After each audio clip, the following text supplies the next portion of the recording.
Hello and welcome to Chess with Simon. I'm Simon. I've been having some trouble with Rook G1 against the Najdorf, and I wanted just to investigate it. It's a really odd move because it looks very illogical because number one, you're losing the right to castle. Number two, it's really committal. And I was sort of thinking, you would think that H3 would be a better move. So H3 is something that's also often played. It's another sharp option. Actually, Bobby Fischer recommended it. It's a sharp option. But H3 takes away the G4 square from Black's minor pieces in a way that Rook G1 doesn't. And of course, H3 still gives White the right to castle. So I just wanted to explore. First, I wanted to explore Rook G1, and then see what we make of other options. I also want to just have a look at the Keres attack in the Sicilian Schwenningen, which is a related idea. So here's the Najdorf. So what you can do here is you play Rook G1. And the main line's actually really interesting. So in the main line, Black plays E5. White retreats the knight to B3 exclusively. F3 would be a very different plan. Black then plays bishop e6. That's a nice square for the bishop, nice and solid, but also it's preparing d5, as we will see. White plays g4, and at this point, Black has d5. The immediate g5 doesn't work because Black is able to take on e4, and actually, Black ends up with a decent endgame here. Bishop g2, but actually Black's better. Well, a pawn up. And Black's a little bit underdeveloped, but Black's fine here. So here, g5 is no good. So you end up, well, the engines want to go for, and most people go for takes, knight takes, queen takes. Queen takes. I mean, the good news is the bishop isn't hitting the rook on h1. But allegedly, White has an edge here, but I think that g4 move is weakening some squares on f3 and h3. So, I mean, okay, Black's a little bit of a struggle to develop, but I don't think... I mean, also, White players who play Rook G1, they want to play sharp, right? So I think that's quite a nice defense as Black, and one I will be remembering. If we... I would say the other version of this idea is to play pawn h3. And then let's have a look at the main line here. So here, the main line is e6, not e5.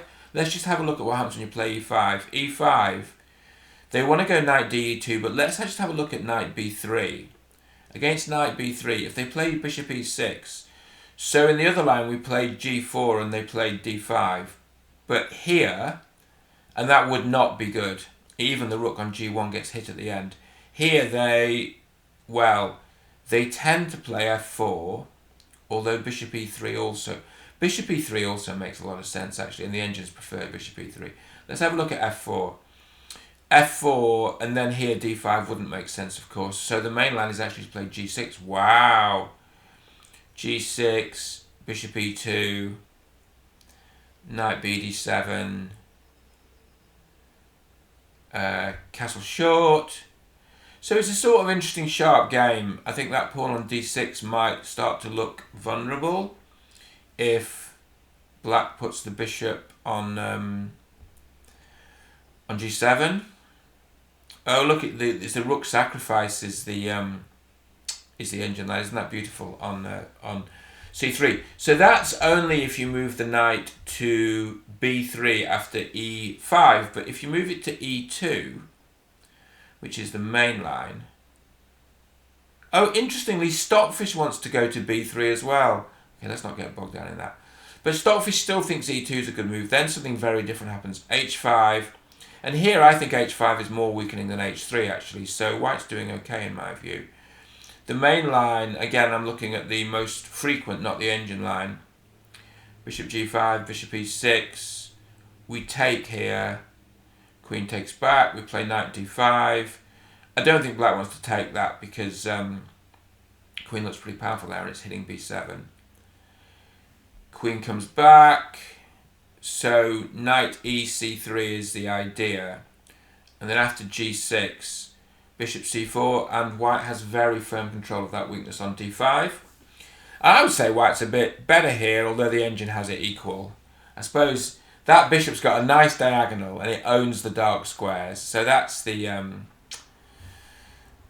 decent move actually. I mean, it's a bit non-standard, but that's what computers are so good at, aren't they? They're so good at thinking in a non-standard way, if they even think. That's another video.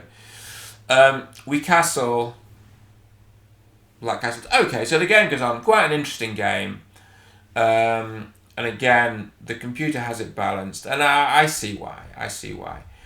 So okay, so I think what I'm saying is, on the white side, I'd rather play pawn h3, and on the black side, at least we have an antidote to this rook g1 move. I just wanted to make the point that this is also linked to the Keres attack in the Sicilian Schwenningen. Now, this is not a refutation, but it's seen as a serious challenge to the Schwenningen. So I think Kasparov and Nitikin suggested knight c6 here, but I think Short always used to say that h6 was the right move, and it looks like the stats and the engines agree with Short. So h6, the engine wants rook g1, but more popular is h4. Now you develop the knight. Now there's rook g1. So again, the engine wants d5. But it's very different d5 now, isn't it? It's a very different d5. Should we look at d5 or h5? Let's look at d5, because to be honest with you, they say a reaction in the centre is the right response to a flank attack. So I think d5 is a sensible move. And then the answer is we take, the knight takes, we take, the pawn takes, although the queen can. I mean, is white really in such good shape here? The engine has white a bit better. I mean, you wouldn't mind the black side of this, would you? Let's look at a few more moves. Bishop e3. I mean, what this sort of tells you is the power of a timely d5, which makes perfect sense, because they always say reaction in the centre is the right response to a flank attack. Queen f3. Okay, I guess we're going to castle long. Is that the big idea here? Takes. Takes. Okay. Oh no, we're still following normal practice. Bishop e2. So what's going on? Black's got an isolated queen's pawn. Materials equal. Oh no. No, black's a pawn up. So black's a pawn up. I imagine white's king is going to get a lot safer. That's why black is playing queen e4 in an attempt to get the queens off. White castles, and off they come. Okay, so do you really think white is better here?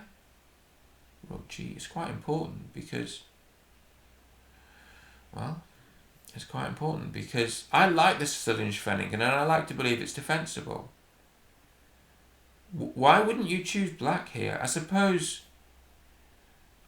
you know, white's development's a bit better, but we're really just manoeuvring now. Bishop d3. We're giving up the...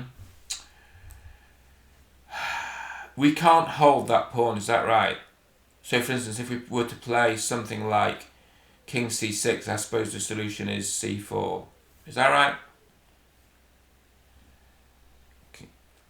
The solution is c4. Okay, so the point is, to develop, we have to allow, this is quite deep in though, takes, takes, rook takes. So maybe now, what's the engine saying? Ooh, there's an edge for white. There's an edge for white. It's still a little, there's a few problems to solve. Rook c6, rook ed1, yeah.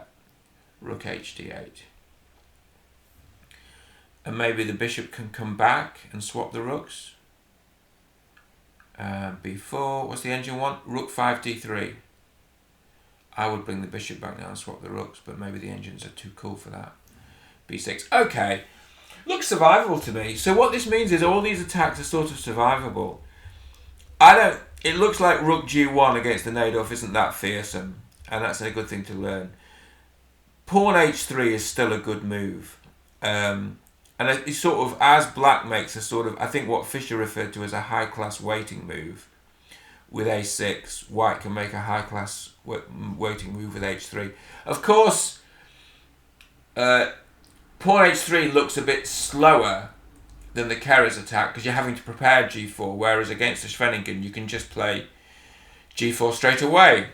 So probably the Keres attack is the one that's best, but it looks like even that is survivable by black. Okay, I hope you're all well.